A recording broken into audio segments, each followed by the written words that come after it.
Assalamualaikum warahmatullahi wabarakatuh. Nama saya Ferdiansyah dengan NIM 240103097. Di sini saya akan mengerjakan tugas UTS kalkulus berubah banyak, yaitu dimintai untuk menerapkan konsep kalkulus berubah banyak, fungsi turunan parsial, turunan berarah, nilai ekstrim, dan metode Lagrange untuk menganalisis fenomena nyata. Di sini saya akan menganalisis fenomena tinggi gelombang laut menggunakan konsep kalkulus berubah banyak. Baik, langsung saja. Tinggi gelombang laut dipengaruhi oleh angin, arus, dan kendala dasar laut. Gelombang laut adalah fenomena dinamis yang dipengaruhi oleh banyak faktor seperti angin, arus, dan kedalaman dasar laut. Variasi tinggi gelombang ini dapat kita modelkan secara matematis menggunakan fungsi dua variabel yang merupakan inti dari kalkulus berubah banyak. Tujuan utama dari analisis ini adalah untuk memahami bagaimana tinggi gelombang berubah terhadap posisi di lautan. Variasi gelombang dapat dimodelkan dengan fungsi dua variabel. Nah, untuk menganalisisnya, kita definisikan fungsi tinggi gelombang sebagai H X, Y sama dengan 5 plus sin kali 0,1 X ditambah cos dikali 0,1 Y. Di sini H XY adalah tinggi gelombang dalam meter. X menunjukkan posisi di arah timur ke barat dan Y menunjukkan posisi di arah utara ke selatan. Keduanya dalam meter. Tujuannya untuk memahami perubahan tinggi gelombang terhadap posisi di laut.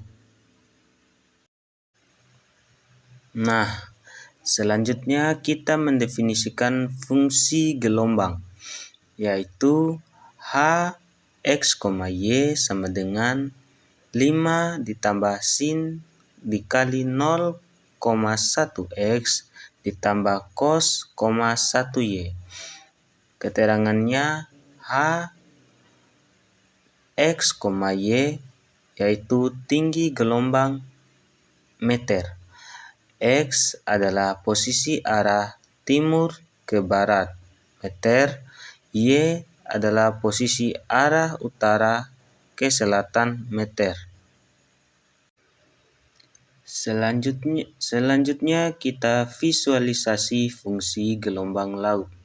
Grafik 3 dimensi berikut menunjukkan permukaan gelombang laut. Puncaknya sama dengan nilai maksimum atau ombak tinggi. Lembah sama dengan nilai minimum atau permukaan rendah. Grafik 3 dimensi ini menunjukkan topografi permukaan gelombang hasil fungsi H, X, Y. Dan peta kontur mengindikasikan kemiringan gelombang atau gradien. Nah, selanjutnya kita ke turunan parsial, yaitu untuk mengukur laju perubahan di arah sumbu koordinat. Turunan terhadap X, yaitu Hx sama dengan 0,1 cos dikali 0,1 X. Turunan terhadap Y, yaitu Hy sama dengan min 0,1 sin dikali 0,1 Y. Artinya, Hx adalah perubahan tinggi arah timur barat. Hy perubahan tinggi arah utara ke selatan. Nah, selanjutnya kita ke turunan berarah. Turunan berarah pada arah V atau vektor sama dengan A, B. D vektor H sama dengan HX dikali A ditambah HY dikali B. Contoh arah timur laut yaitu 1,1. D vektor H sama dengan 0,1 cos dikali 0,1 X dikurang 0,1 sin dikali 0,1 Y. Jika D vektor H lebih besar 0, maka gelombang meningkat. Dan sebaliknya, jika D vektor H lebih kecil 0, maka gelombang menurun. Selanjutnya, titik ekstrim gelombang laut. Untuk titik ekstrim, Hx sama dengan 0 dan Hy sama dengan 0, maka cos dikali 0,1 X sama dengan 0. Jika dan hanya jika atau X sama dengan 5 dikali Pi per 2 plus Kpi. Maka sin dikali 0,1 Y sama dengan 0 jika dan hanya jika atau Y sama dengan 10 N Pi. Titik maksimum adalah puncak gelombang dan titik minimum lembah gelombang. Selanjutnya kita ke optimasi dan aplikasi. Optimasi fungsi dapat dioptimalkan dengan metode Lagrange, berguna menentukan titik tertinggi gelombang di area tertentu.